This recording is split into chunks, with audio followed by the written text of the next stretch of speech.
So, you want to give art a try, do you? We'll pause for a moment.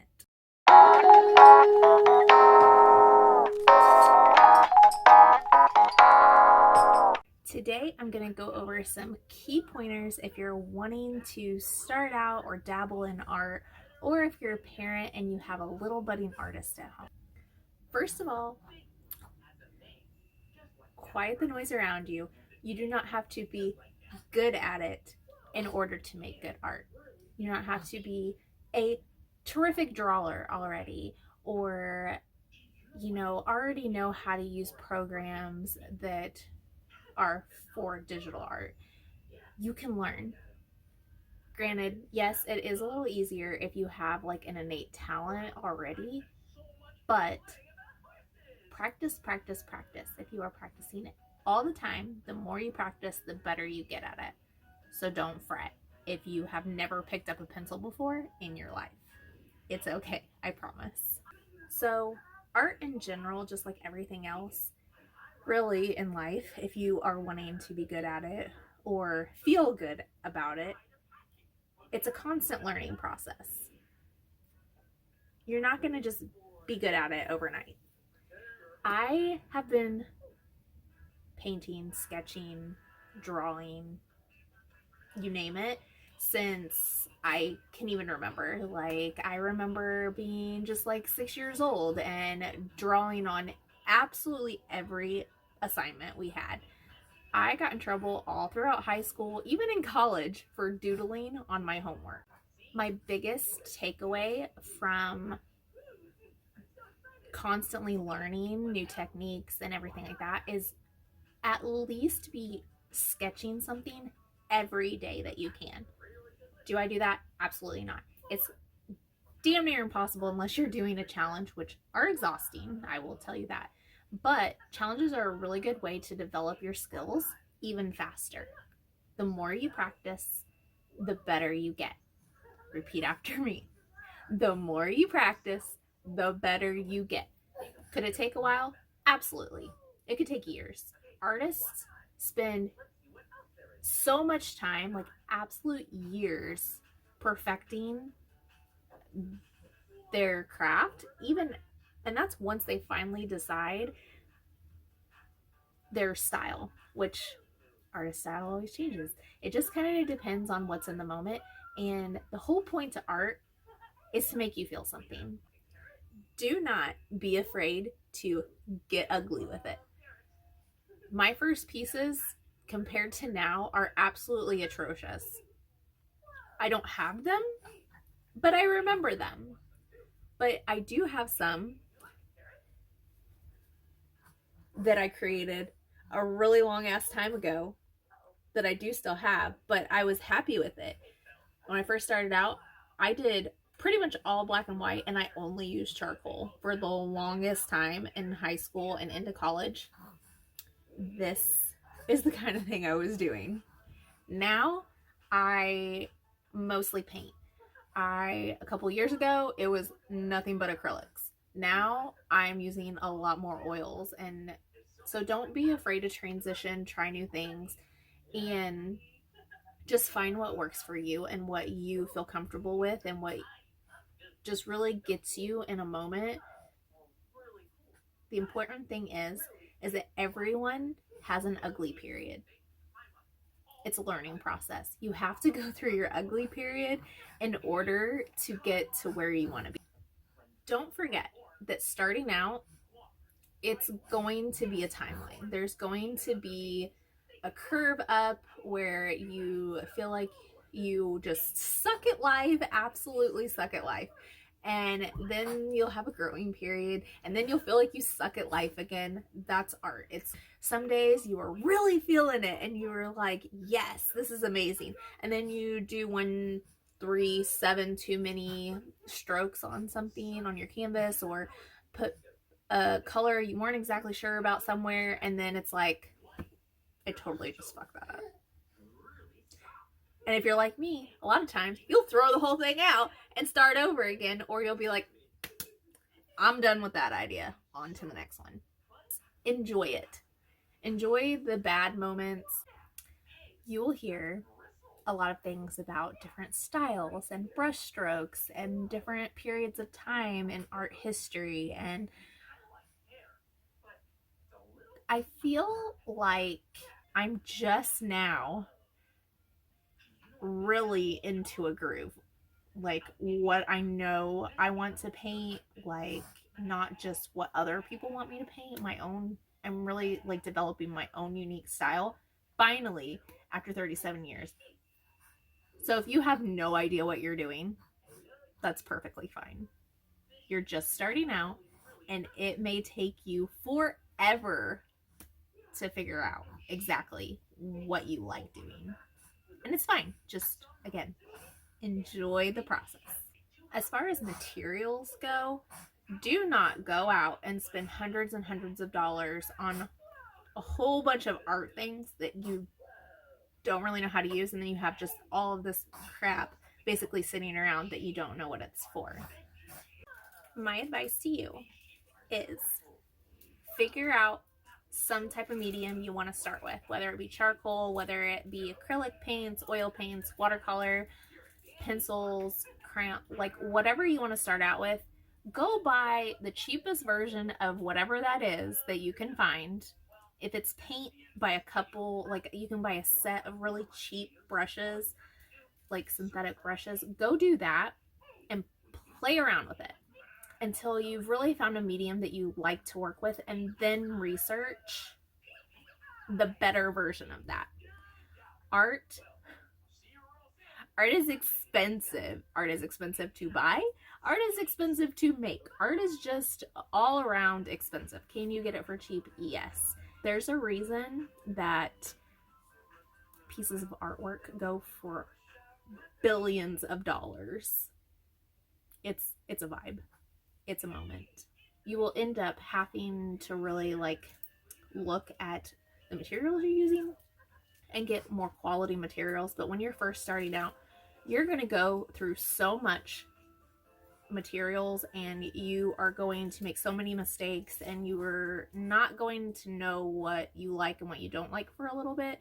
Don't go spend all of your money until you kind of have an idea what you want to work with. You might try charcoal and realize that, oh my God, this shit is messy, and be like, this isn't for me. This isn't for me. No. And then you'll pick up acrylic paint and be like, boom, fast drying. I can do it in a couple of minutes and work on it every once in a while. I don't have to worry about my kids' fingers being all in it and putting fingerprints and stuff. And don't spend a ton of money right out the gate. Promise you will get to a point, you will get there. Copy your favorites. When I was just starting out, or if I am practicing something new, or I want to try a different technique, a lot of times something that someone they admire or somebody more like educated, and take one of their favorite pieces or something that calls to them, and they will make their own piece and try to copy it. This isn't to make a cheaper version of what they have and then like turn around and sell it. It's a learning experience. So you never want to copy someone else's artwork, but at the same time, doing that in a learning sense, that's how you learn. That's what you do in school. They will show you like a Van Gogh, and then they'll be like, recreate this or make something in this style, or whatever the case may be. But it's a really good way to study the form of art that appeals to you and learn how to create that type of art. So once you've played around with whatever mediums that you decided you wanted to try, and you find one that works for you, then that's when you're going to do your own version. If you really, really are into this art thing and you want to learn more and you want to really level up your skills, but you don't necessarily want to get a degree in it, then I highly, highly suggest that you find a master class in that type of medium and take it. Will it cost you some money? Yes. But it won't cost you thousands of dollars like school would, and you will walk away with more knowledge than you had before. Either way, it's money well spent, and it's a really small investment into your art. Art in general is just that. It's an investment.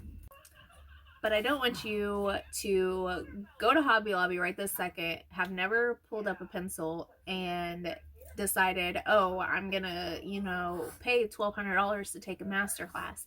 You really need to have messed with some mediums and really kind of sat down and figured out what it is exactly that you like to do, how different things work, and just kind of played around with it, and then join a master class. There are a ton of master classes out there to choose from. If I can find some, I will link them in the description below of artists that I follow that currently have them. I do not have any master classes open at the moment. That is being revamped this year, and maybe I'll launch one later this year, or it might be something that I use as a goal for next year. But my own master classes will be coming, just not right now. It's kind of on the back burner for a minute. Well, my last little piece of advice is more catered towards parents. When I was in school and I was really adamant about drawing and painting, and really I was like, I just want to create pretty things, and didn't really know necessarily career wise what exactly I wanted to do. I was kind of like picking art things out of everywhere. I can count on one hand how many people were actually supportive of it.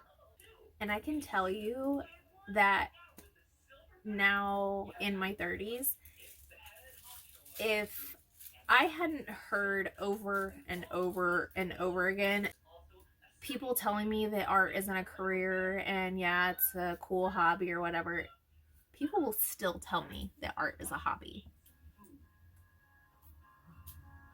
It's not a hobby. It's an investment and it's work. It is not a hobby.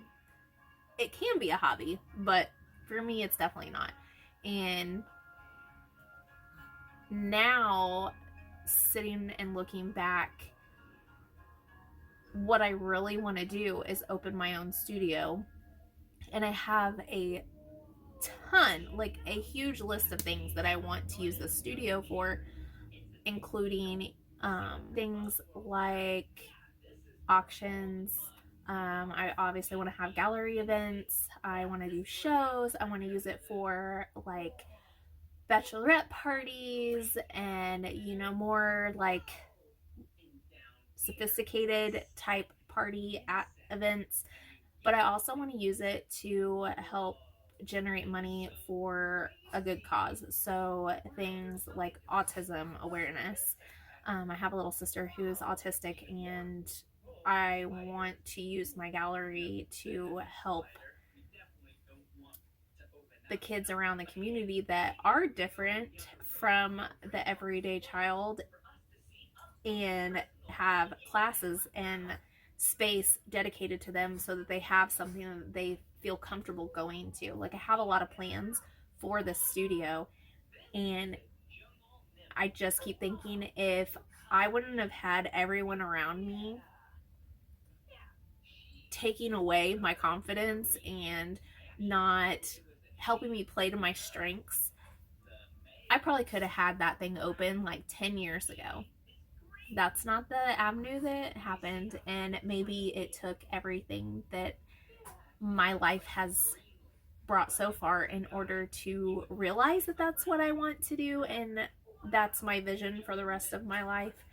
But I can't help but sometimes wonder, if I would have had people supporting me and helping develop those skills faster, where I would have been.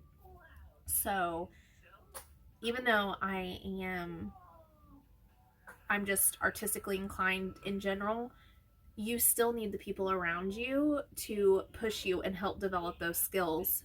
If you have people around you that have a defeatist attitude about it all the time, then you're just fighting an uphill battle. So imagine like your child, no matter how old or how young they are, if art is something they like, then nurture that.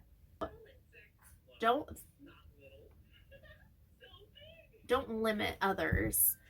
It's something that needs to be nurtured. So if you have a kid and they are really into art or anything really, if they like soccer, if they like piano, if they like creating fashion, or they really like computers, or figure out a way that you can nurture that and develop those skills in order to help them in their future. And then if they like decide that that's not for them, then they decided it, but they're not going to look back the way I am and kind of resent the adults around them that didn't really push them and help them figure out their career. Just think about what you wanted to do when you were a kid and what you really would like to see your life being, and be the adult that you needed as a child for your child. Well, that's all I got for you for today's video. I hope you stick around. This will be the first of many training videos that I have coming up. So if you are brand new to the art world, then I hope you found this helpful and stick around and join the tribe. And then if you have any questions or any ideas on videos you would like to see, then just drop it in the comments below or message me, or you can head over to Instagram. I post a lot of work in progress pictures. Don't forget to like and subscribe, and we'll catch you in the next one.